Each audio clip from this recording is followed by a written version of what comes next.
Hi. So ಇವತ್ತೊಂದು ನಿಜವಾದ ಘಟನೆ ಹೇಳ್ತೀನಿ. ನನಗನ್ಸಿದ್ದು, we live in a world where fake people gets loved ones gets hurt. ಅಂದರೆ ಮುಖವಾಡ ಹಾಕೋರಿಗೆ ಜೀವನ ಒಂಥರ ಎಂಗ್ಸೈಟಿ, ಡಿಪ್ರೆಷನ್ ಆ ಥರ ಆಗಿದೆ.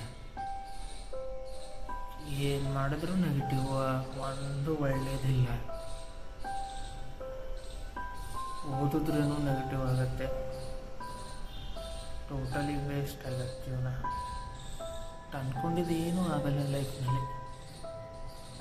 ಜೀವನದಲ್ಲಿ ಒಂದು ಕ್ಲಾರಿಟಿನೇ ಸಿಗ್ತಾ ಇಲ್ಲ.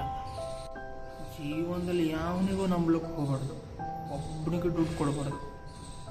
ದುಡ್ಡು ಕೊಟ್ಟರೆ ರಿಟರ್ನ್ ಕೊಡೋದು ಇರಬೇಕು. ಮೊದಲು ತಗೊಳ್ಳೋದು ನಾಳೆ ಕೊಡ್ತೀನಿ ಅನ್ನೋದು ನಾವು ಒಟ್ಟ ದುಡ್ಡೇ ವಾಪಸ್ ಮಾಡೋದಿಲ್ಲ. ವೇಸ್ಟ್ ನನ್ನ ಮಕ್ಕಳು. ಸೋಲು, ಬರೀ ಸೋಲು. ಗೆಲುವು ಅನ್ನೋದೇ ಗೊತ್ತಿಲ್ಲ, ಗೆಲುವು ಟೇಸ್ಟೇ ಗೊತ್ತಿಲ್ಲ. ಗೆಲುವು ಅಂದರೆ ಏನು? ಬರೀ ಸೋಲೋದು. ಯಾವ ಕೆಲಸ ಕೈ ಹಾಕಿದ್ರು ಸೋಲು.